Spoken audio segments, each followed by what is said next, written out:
Is the American boycott influence over-exaggerated? Some people use it in Cuba to hide their failures, but embargo or blockade, as you prefer, is a real thing. It damaged the Cuban economy. You agree? I know a lot of international bankers, and right now there's no question the pressure on them to not do business with Cuba is greater than ever, in part because Cuba's on the terrorist list.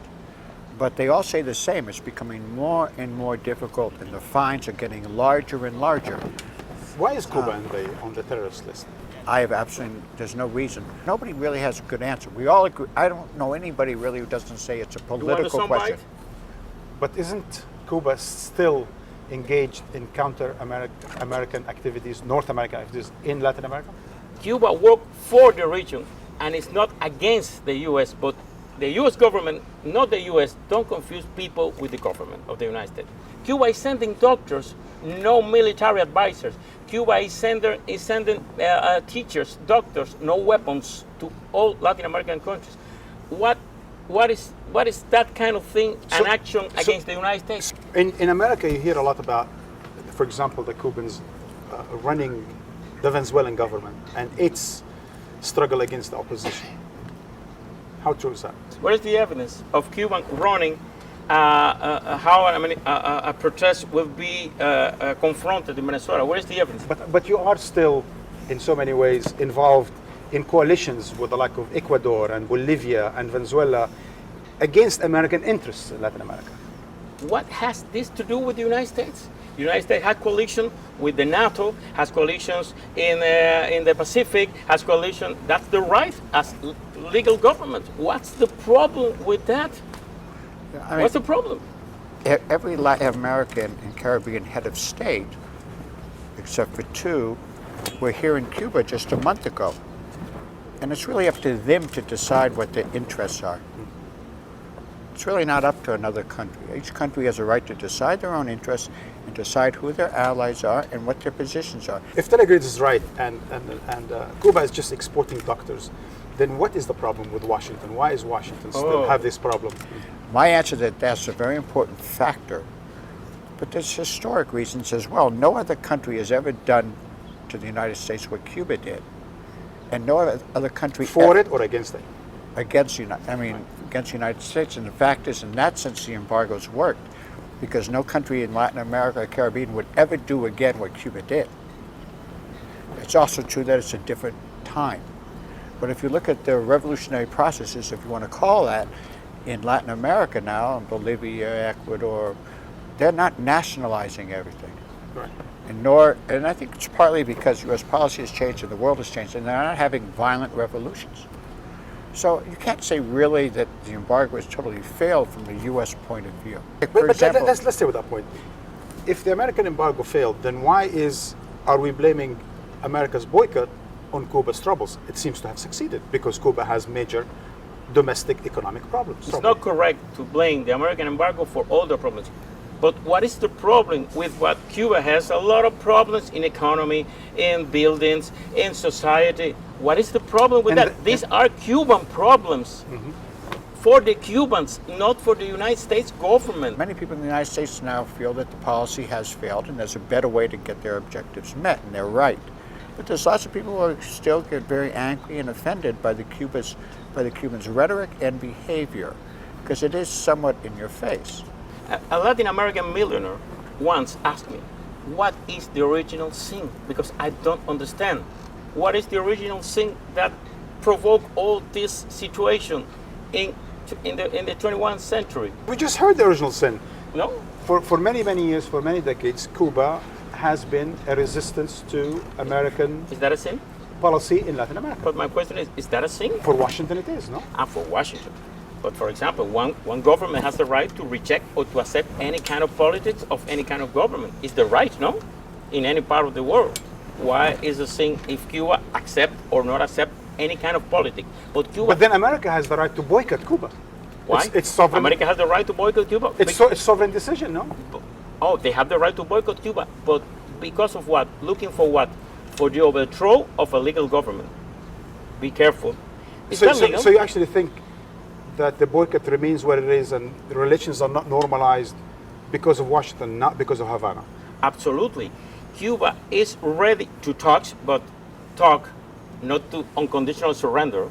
But countries. Taladrid, already Obama said mutual respect and mutual interest. Raul Castro said civilized dialogue. What is mutual respect for America? For example, you have to organize elections with different multiple parties.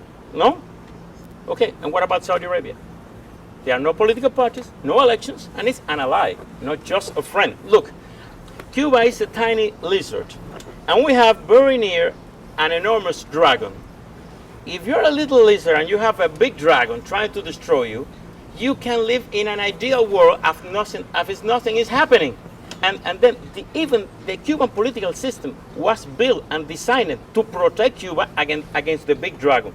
The day the big dragon desists, okay, I don't want to destroy you anymore, I don't want to interfere in your house, okay, I am sure many things will change. Do you think President Obama sees the relationship with Cuba as the one between the dragon and the lizard? Yes, because that's just subjective. It's not really a question of ideology. The fact is, Cuba is very small. I mean, some people call it an elephant in a mouse. Some people call it, but it's certainly there. So he's running that country, and I think what he does understand, just like Kerry, and just like actually the head of the Pentagon, they've all said it in the past before they had position. They feel the embargo has failed, and they need another strategy. So you think it's pragmatism? Of course it's pragmatism. So the goal is still the same, but the means have changed? That's right, that's right. A new strategy is for what? For overthrow a foreign government by different means. I always say the most important change right now in Cuba is the dialogue going on between Cubans on the island and off. And there's a tremendous national discussion going on here under the table that you don't see about what kind of country all those Cubans want Cuba to be in 5, 10, or 15 Don't years. they But the new guys, when they arrive to Miami or Florida, they don't want to be involved in politics. Less than 20% of them register to vote there. But they are recreating the middle class in Cuba, no?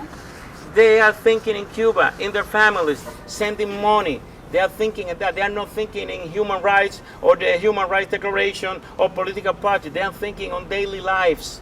It's very economical. You don't think Washington, when it's allowed for that kind of influx of Cuban Americans into Cuba, there was a goal behind the meaning they want to change Cuba from the bottom up? Obama expressed it. When Obama presented his new policy toward Cuba, was in the campaign of 2008. He said, I'm going to authorize unrestricted travel and remittances to all Cuban Americans to Cuba. But the second part of the phrase was not in the big media. He said, and not only because humanitarian reasons, because they are a very powerful tool of our goals to a new Cuba. So I rest my case then. What I find fascinating is that since the end of the Cold War, all of Latin America and the Caribbean have become multi-party systems. And the thing that confuses U.S. people most is why are they then embracing Cuba, the only one-party system?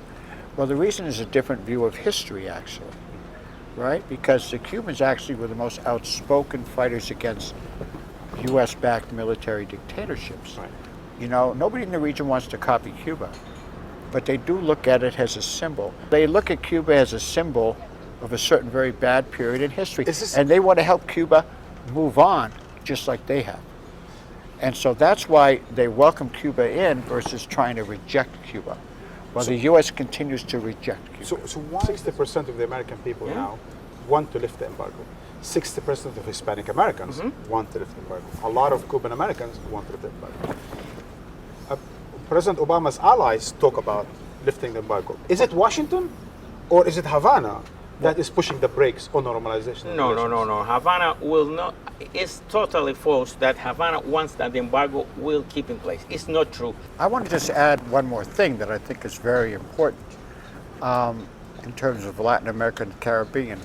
By their embracing Cuba, they give Cuba a lot more security to change, and that's part of the reason that Cuba can change now, because they have that support. On the other hand, they put more pressure on the United States to normalize relations. Their Cuba policy is disarticulating their regional policy, and that's very important. So on the one hand, Cuba has more confidence to change. On the other hand, there's much more pressure on the United States to change. So there is change in the United States. There is change in Cuba.